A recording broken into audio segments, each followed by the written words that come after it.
title of this piece is called The Blueprint of Deception: How the System That Enslaved You Engineered Your Altered Religion and Assimilated Mind. We are not simply fighting a battle against systemic racism or economic disenfranchisement. We are fighting a multi-generational war for intellectual and spiritual sovereignty. The greatest deception ever pulled by the oppressor was convincing the oppressed that the tools used to break them were actually the keys to their salvation. It is time to look in the mirror and face an uncomfortable truth. The same system that enslaved you gave you your altered religion, your assimilated character, and your manufactured thought patterns. This is not a conspiracy theory. This is the documented history of the world. It is the mechanics of erasure. We have been stripped of our original truth and handed a composite reality, a patchwork of historical revisions, translated manipulations, and corporate social conditioning designed to keep us pacified, divided, and spiritually blind. The forgery of faith, Constantine, King James, and the altered religion. To control a people's future, you must first rewrite their past. And to control their soul, you must intercept their connection to the divine. The religion that was handed down to us on the plantations and reinforced in modern institutions is not the pure, original message of the Creator. It is an altered, politically motivated construct. Let's examine the history they kept out of your Sunday school classes. Consider the Council of Nicaea under the Roman Emperor Constantine. Here was a pagan emperor presiding over the codification of a religion he used as a political tool to unite a fractured empire. It was here and in subsequent councils that the original monotheistic message was diluted and blended with Roman and Greek paganism. The concept of the Trinity, a doctrine nowhere to be found in the original teachings of the prophets, was retroactively inserted to appease polytheistic cultures. The pure, straight line of one creator, one message was bent into a triangle to satisfy the political agenda of Rome. Then came King James, a monarch who commissioned a translation of sacred texts not for the spiritual enlightenment of the masses, but to solidify his own divine right to rule. The texts were curated, filtered, and translated to ensure that the language reflected the authority of the crown. There's even profound historical speculation regarding Shakespeare's conspiracy.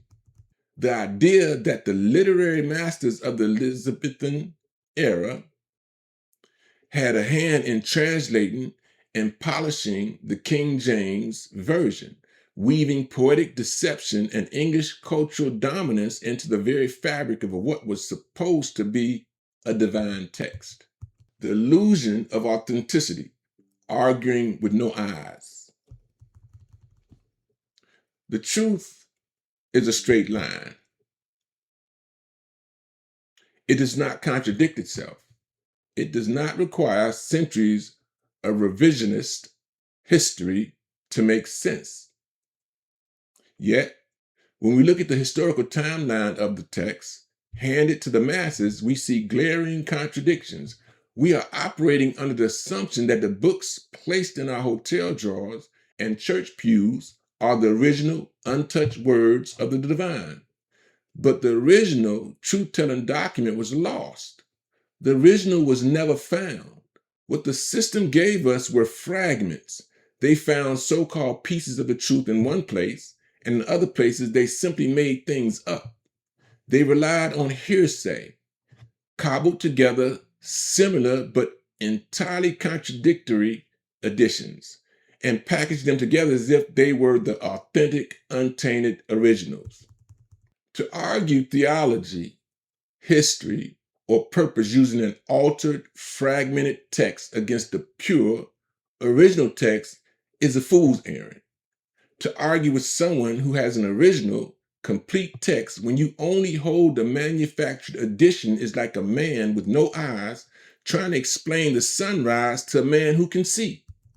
We have been blinded by our own pride, a pride instilled in us by a hijacked culture that taught us to defend the very religion that was beaten into our ancestors. We must stop defending our blindness and demand the original truth. The assimilated character, the engineering of your personality. The physical chains of slavery were eventually abolished, but they were immediately replaced by psychological chains. The system did not just give you an altered religion, it gave you an assimilated character. Look at the thought patterns of our community today. Look at the culture that is promoted and funded by mainstream media conglomerates. Why is profanity the preferred language? Why is the culture of the streets elevated over the culture of civility? This is not an accident. It is social engineering. A righteous, civilized, unified people cannot be controlled, exploited, or monetized. Therefore, the system actively funds and promotes a culture of chaos, hypermaterialism, and moral decay. They want us operating from a place of lower vibrations. They want us reacting rather than thinking. By pushing street culture as the definitive Black experience, the system ensures that our character remains assimilated to their design. We adopt a false sense of rebellion, thinking we are pushing back against the system, when in reality, we are playing the exact roles they scripted for us. We wear our trauma as a badge of honor instead of doing the work to heal it. We defend toxic behavior because we have been brainwashed into believing that civility and righteousness are signs of weakness. Slaves in the workplace, the modern corporate plantation. This psychological warfare extends far beyond theology and street culture. It dictates the way we survive in the modern economy. Welcome to the modern plantation, the corporate workplace. We are living in a type of war that does not use bullets, but paychecks, performance reviews, and HR policies. We operate under a completely false sense of security. You walk into your job wearing an assimilated mask, knowing deeply that you must be careful to what you say. You are forced to code switch, to shrink your authenticity, and to bite your tongue in a face of subtle microaggressions and blatant systemic bias. In these corporate environments, true righteousness and moral integrity are actively frowned upon. Satan rules. He rules these spaces, masking deception under the guise of company policy and professionalism. Corporate executives do not want you to be a free-thinking, righteous individual. They encourage passivity, the quiet, compliant worker who puts their head down and generates capital. Or conversely, they encourage a controlled horizontal rage where employees are pitted against one another in a rat race for marginal promotion, keeping them too exhausted to ever challenge the executives at the top. You are a slave in the workplace because your survival is entirely dependent on a system that demands your sacrifice, your authentic character, your religious truth, and your intellectual sovereignty just to pay for your basic needs. The spirituality. This is from the Quran, Hud, chapter 11, verse 117. Pay attention. To understand why our communities are suffering, why our workplaces drain our souls, and why our culture feels so disconnected from our true legacy, we must turn to the uncorrupted truth. In the Holy Quran, Surah Hud, chapter 11, verse 117, it states, quote, "And your Lord would not have destroyed the cities unjustly while their people were reformers," unquote. Some translations note while their people were acting righteously. This is the spiritual law of the universe.